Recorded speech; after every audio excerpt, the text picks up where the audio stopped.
Assalamualaikum warahmatullahi wabarakatuh. Saya Nurdin Zanki dari SMK Alislah Surabaya kelas 10 MM2.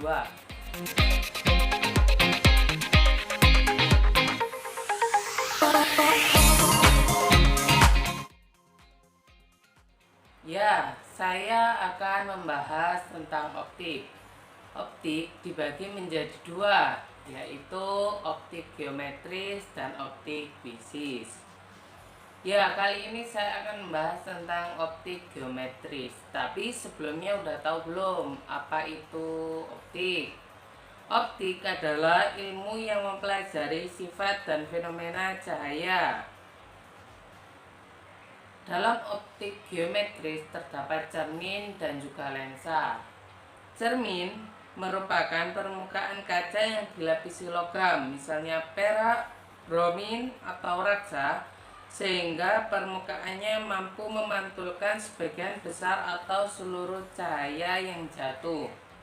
Cermin dibagi menjadi tiga. Yang pertama cermin datar, yang kedua cermin cekung, dan yang ketiga cermin cembung. Cermin datar adalah cermin yang bentuk permukaannya sudah pasti datar. Jari-jari kelengkungan atau radiusnya sama dengan tak terhingga. Cermin datar membentuk sifat jarak bayangan ke cermin sama dengan jarak benda ke cermin. Jadi benda dan bayangan sama jaraknya dengan cermin. Tinggi bayangan yang sama dengan tinggi bendanya. Tinggi bayangan dan tinggi bendanya sama. Dan bayangannya maya. Cermin datar biasa dipakai untuk cermin rias. Yang B, cermin cekung, biasa disebut cermin konvergen atau cermin positif. Cermin cekung adalah cermin yang bentuk permukaannya cekung. Cermin cekung memiliki jarak fokus dan jari-jari kelengkungan positif, serta membentuk sifat bayangan yang bervariasi bergantung pada letak bendanya. Cermin cembung atau yang biasa disebut cermin divergen atau cermin negatif. Cermin cembung adalah cermin yang bentuk permukaannya cembung. Cermin cembung memiliki jarak fokus dan jari-jari kelengkungan negatif serta membentuk sifat bayangan yang selalu maya, tegak, dan diperkecil terhadap bendanya. 2. Lensa. Lensa merupakan benda bening tembus cahaya yang dibatasi dua permukaan lengkung atau salah satunya datar. Untuk pembatas bidang datar, jari-jari kelengkungannya adalah tak terhingga. Untuk lensa tipis, ketebalan lensa tidak diperhitungkan atau dianggap nol. Lensa memiliki fungsi utama, yaitu untuk membiaskan cahaya. Banyak alat bagian utamanya berupa lensa, misalkan mata, kamera, teropong, mikroskop, lup, proyektor, bioskop, dan kacamata. Lensa juga dibagi menjadi dua. Ada lensa cembung atau lensa positif. Yang kedua, lensa cekung atau lensa negatif. Lensa cembung. Lensa cembung adalah lensa yang mengumpulkan sinar. Lensa cembung dibagi menjadi tiga jenis, yaitu lensa cembung plan konveks, konkav konveks, dan bikonveks. B. Lensa cekung atau lensa negatif. Lensa cekung adalah lensa yang menyebarkan sinar. Lensa cekung juga dibagi menjadi tiga, yaitu lensa cekung bikonkav, plan konkav, dan konveks konkav. Nah, bedanya lensa cembung dan lensa cekung adalah kalau lensa cembung ini mengumpulkan sinar, tetapi untuk lensa cekung adalah yang menyebarkan sinar.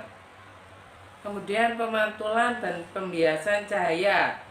Pemantulan cahaya. Seseorang dapat melihat benda karena benda tersebut memantulkan cahaya ke mata pengamat. Cahaya yang merambat digambarkan sebagai garis lurus berarah yang disebut sinar cahaya. Sedangkan berkas cahaya terdiri atas garis-garis berarah disebut sinar. Hukum pemantulan cahaya berbunyi 1. Sinar datang, sinar pantul, dan garis normal terletak pada satu bidang datar. 2. Sudut datang dan sudut pantul cahaya sama besarnya. Pemantulan cahaya terbagi menjadi 2, yaitu pemantulan teratur dan pemantulan baur. Pemantulan teratur terjadi jika berkas sinar sejajar jatuh pada permukaan halus dan rata, sehingga berkas sinar tersebut akan dipantulkan sejajar dan searah. Sedangkan pemantulan baur terjadi jika sinar sejajar jatuh pada permukaan yang kasar, sehingga sinar tersebut akan dipantulkan ke segala arah. Jadi bedanya pemantulan teratur dan pemantulan baur adalah dalam jatuh ketika pada permukaan yang halus atau kasar. Kalau yang teratur jatuh pada permukaan yang halus sehingga terarah pada satu berkas pantulan sejajar dan searah. Tapi kalau untuk yang pemantulan bias itu nanti akan dipantulkan ke segala arah karena jatuhnya ke permukaan yang kasar. Pemantulan juga ada pada cermin datar, ada pada cermin cekung, ada juga pada cermin cembung. Nah, pembiasan cahaya. Pembiasan dapat diartikan pembelokan arah rambat cahaya saat melewati bidang batas dua medium tembus cahaya yang berbeda indeks biasnya. Hukum pembiasan cahaya menyatakan sebagai berikut. 1. Sinar datang, sinar bias, dan garis normal terletak pada satu bidang datar. 2. Sinar datang dari medium kurang rapat ke medium lebih rapat, dibiaskan mendekati garis normal. Sebaliknya, sinar datang dari medium lebih rapat ke medium yang kurang rapat, dibiaskan menjauhi garis normal. Sinar yang datang tegak lurus bidang batas akan diteruskan tanpa dibelokkan. Pembiasan juga terjadi pada lensa cembung, cekung, dan lensa datar.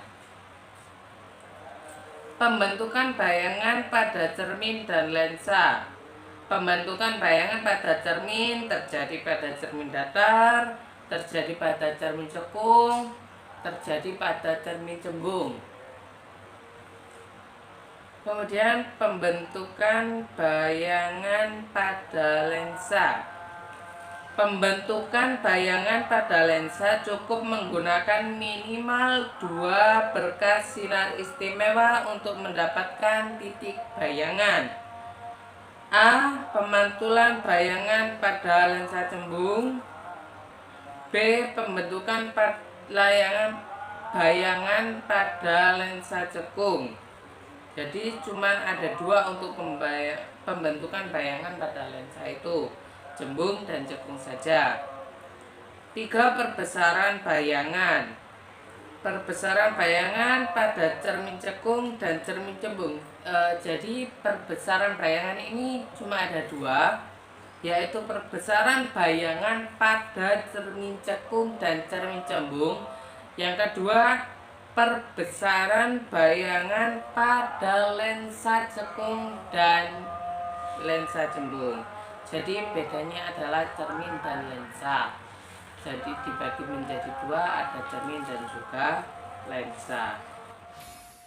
Oke, mungkin sekian yang dapat saya sampaikan tentang optik geometris. Kurang lebihnya mohon maaf. Sekian, terima kasih. Wassalamualaikum warahmatullahi wabarakatuh.